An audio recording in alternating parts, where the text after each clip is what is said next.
교회 여러분 반갑습니다. 7월 25일 7월의 끝 주일입니다. 그리고 성령 강림 후 9번째 주일입니다. 하나님께서 함께 하시고 주님께 영광 돌리는 그런 예배에 여러분을 초대합니다. 주님과 함께하고 기쁨이 되는 그런 예배에 함께 하시기를 바라겠습니다. 그에게 노래하면서 그를 찬양하면서 그가 이루신 놀라운 일들을 전하여라. 그의 거룩하신 이름을 찬양하여라. 주님을 찾는 이들은 기뻐하여라.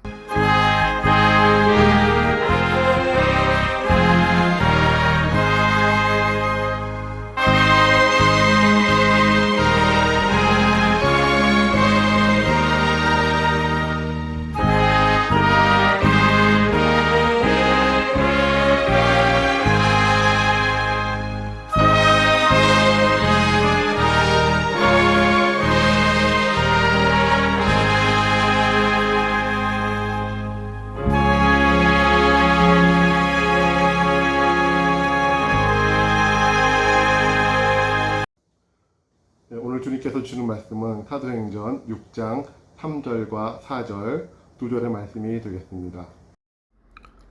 그러니 형제 자매 여러분, 신망이 있고 성령과 지혜가 충만한 사람 7을 여러분 가운데서 뽑으십시오.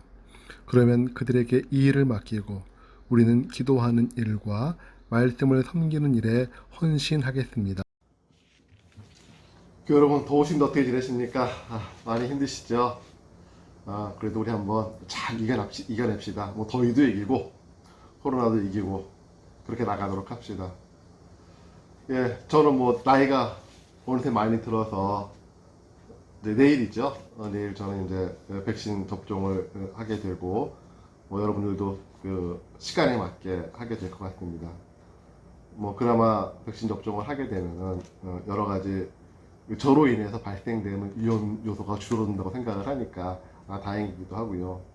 또 우리 백신을 기다리시는 우리 교회 여러분들도 순서에 맞게 오시면 잘 접종하셔서 함께 이 어려움과 위기를 넘어가도록 합시다.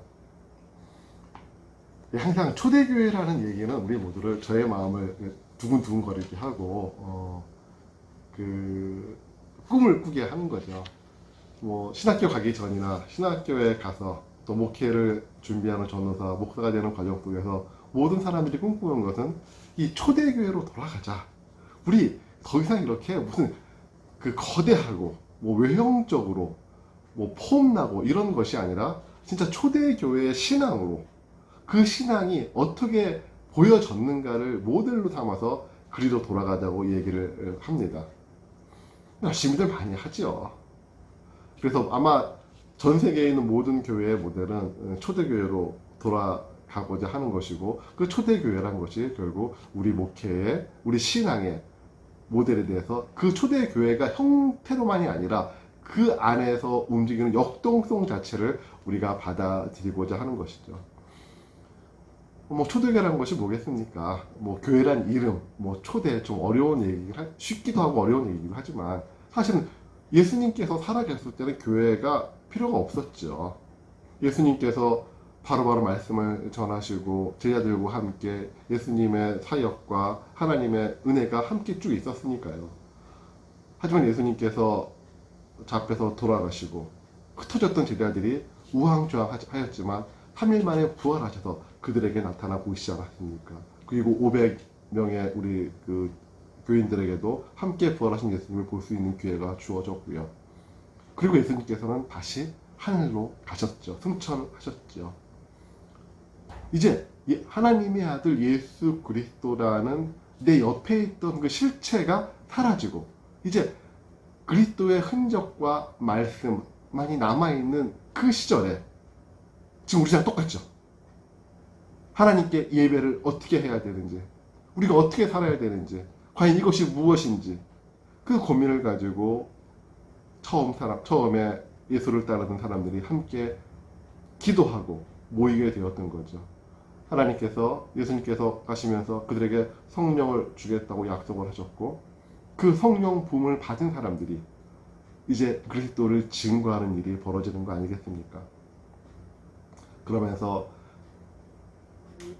그리스도를 증거하면서 뭐 제자들도 많아지고 교인들 수도 늘어나고 이러면서 처음의 모습을 갖추게 되는 거죠. 그들이 뭘 했나 가만히 보니까 뭐 한마음 한뜻이 되어서 모든 것을 공동으로 사용하고 뭐 소유물을 팔아서 사람들에게 필요한 대로 나눠주기도 하고 열심히 모이고 집집마다 들어가며 빵을 떼고 순전한 마음 기쁘게 음식을 먹고 하나님을 찬양하였다고 되지 않았습니까? 아, 이것이 초대교회의 모습이구나 라고 우리는 볼 수가 있는 것이죠. 열심히 순전한 기쁘게 얼마나 좋은 단어들입니까? 아주 줄이면 니꺼 내꺼라는 구분, 니꺼 내꺼 구분이 생기면 뭡니까? 더 많이 더 크게 갖고 싶어 하는 거잖아요. 그런 거 없이 그 모든 것이 내 것이 아니라 하나님의 것이다라는 것으로 마음이 모여지고 모여서 즐겁게 기쁘게 순전한 마음으로 음식을 먹고 기도하고 빵을 떼고 하나님을 찬양하는 것이 바로 처음 교회의 모습이었다는 거 아니겠습니까? 그리고 그 힘을 가지고 또한 과부들에게 음식을 나누어주는 그런 일도 하였던 것이죠. 함께 모여서 기쁨으로 함께 모여서 나눔으로 그 중심에는 부활하신 예수 그리스도가 있던 것이 아니겠습니까? 이것이 바로 초대교회의 모습이었던 것이죠. 그러면서 일들을 더욱더 열심히 하기 위해서 사도들은 이런 일을 합시다. 그리고 이런 일을 위해서는 우리 집사님들이 세워주셔서 그 집사님들이 이런 일 해주시면 좋겠습니다. 라고 이야기를 하게 되는 거죠. 이 세상은 가만히 보면요.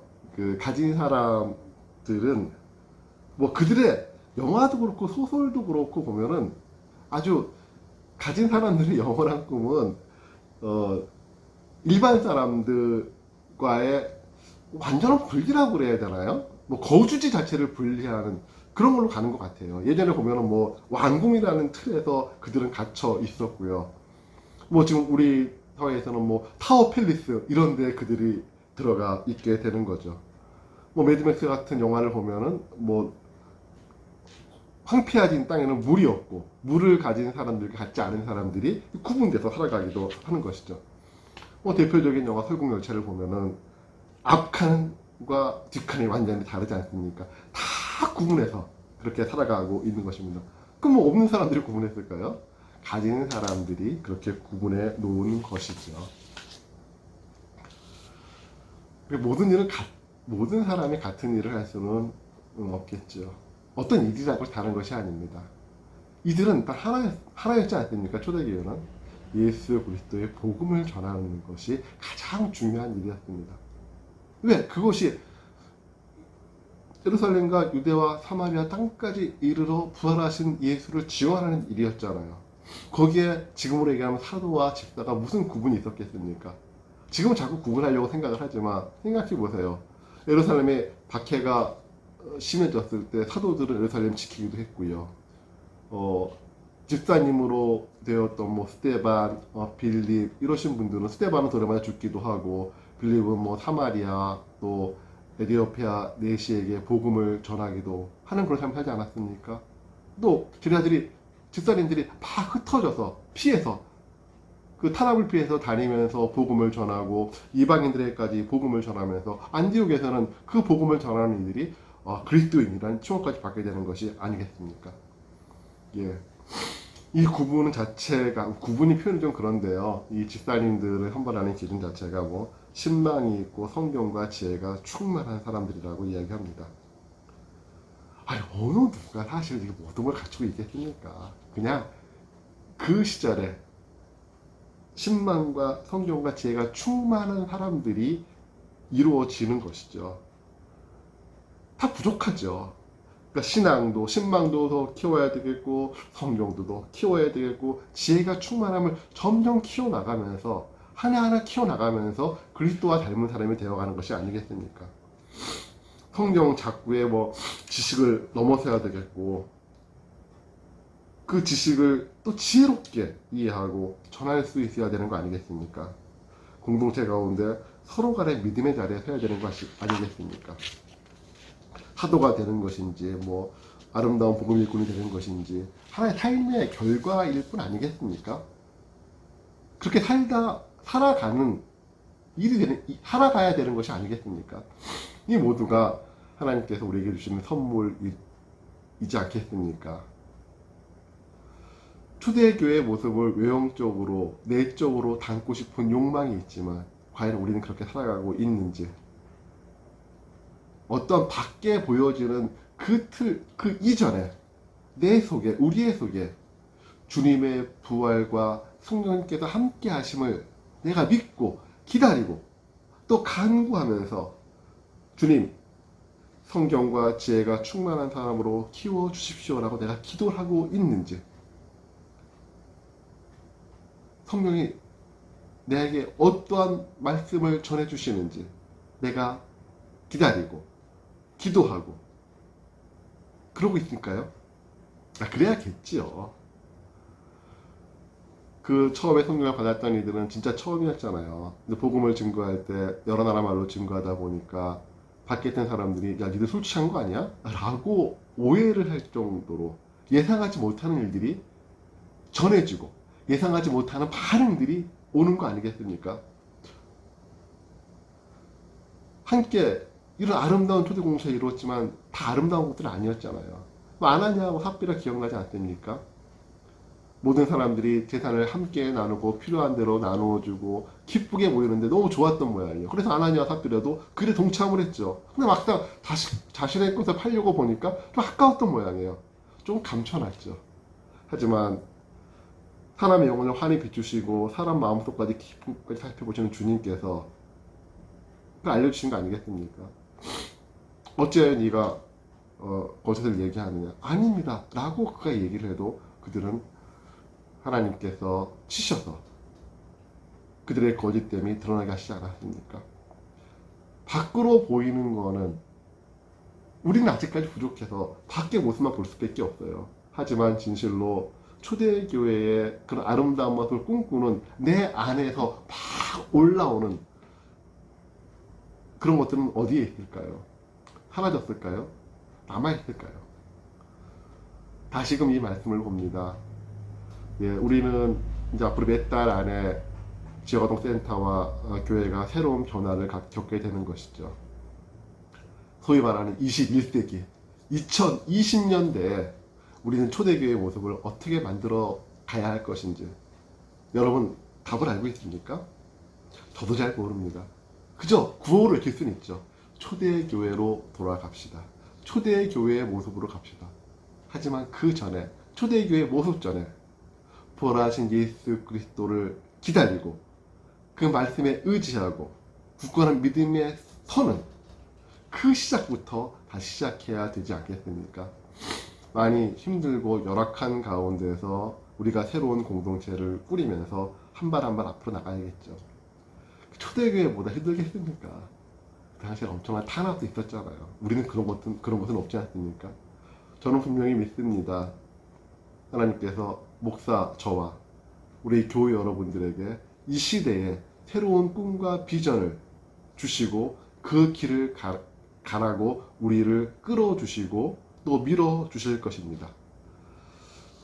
분명한 것은 저는, 여러분은, 우리 소년생교회는 저 너머를 향해 가는 길에 서야 합니다. 오늘보다 나은 내일을 위한 뭐 약간의 진보가 아니라 완전히 다른 세상을 보여주셨지 않습니까? 그 다른 세상을 보여주신 주님을 따라야 하는 것이죠. 초대교회의 모습을 상상할 때 우리는 그저 연장의 모습으로 상상해서는 안 되는 것입니다. 이 세상에 존재하는 다른 세상으로 가야 할 목표와 희망을 거기서 봐야 하는 거 아니겠습니까? 여러분, 우리 함께 기도합시다. 그리고 그 새로운 다른 세상을 향해 가는 그 희망을 함께 꿈꿔봅시다. 그리고 주님께서 허락하시고 이끄시는 그 세상을 향해 우리 기도하며 손잡고 그 길로 함께 달려갑시다. 우리의 구주이시며 오직 한 분이신 하나님께 영광과 위엄과 주권과 권세가 우리 주 예수 그리스도로 말미암아 영원 전에와 이제와 영원까지 있기를 빕니다. 아멘.